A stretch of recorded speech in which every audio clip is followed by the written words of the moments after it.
જન આક્રોશ યાત્રાના પહેલા દિવસથી આખા ગુજરાતની એક એક મહિલાઓ દર્દ સાથે, પીડા સાથે, આક્રોશ સાથે કહી રહી છે કે ગુજરાતમાં દારૂબંધીનો કાયદો છે, પીવાનું પાણી નથી મળતું, પણ દારૂની રેલમચેલ થાય છે.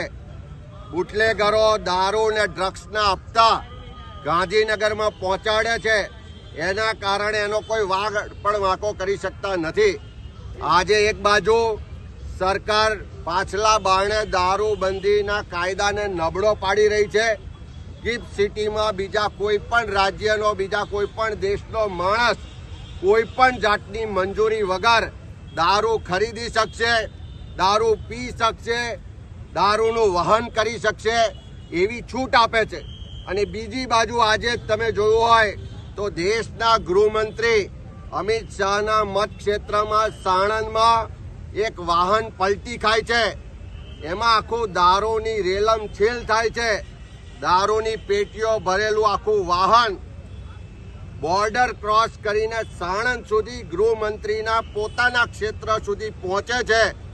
પણ આ ભાજપની ડબલ એન્જિનની સરકારની પોલીસ, એના પેલા સંસ્કારી ગૃહમંત્રીને ખ્યાલ નથી આવતો. જ્યારે વાહન પલટી થાય છે ત્યારે આખી દુનિયા જોવે છે કે ગુજરાતમાં દારૂબંધીનો કાયદો ખાલી કાગળ પર છે. દારૂની રેલમછેલ ગલીએ ગલીએ છે. હપ્તા રાજને કારણે યુવાધન બરબાદ થઈ રહ્યું છે. ગૃહમંત્રી અમિતભાઈ શાહને જો થોડી પણ શરમ હોય, થોડી પણ એમને ગુજરાતના યુવાનોની ચિંતા હોય, થોડી પણ ગુજરાતની બહેન દીકરીઓની ચિંતા હોય, તો એમની ગુજરાતની હપ્તાખોર સરકારને, હપ્તાખોર ગૃહમંત્રીને, હપ્તાખોર મુખ્યમંત્રીને કંટ્રોલ લાવે. આ દારૂની રેલમછેલ તમારા વિસ્તારમાં આજે આખી દુનિયા જોઈ રહી છે, એને બંધ કરાવે.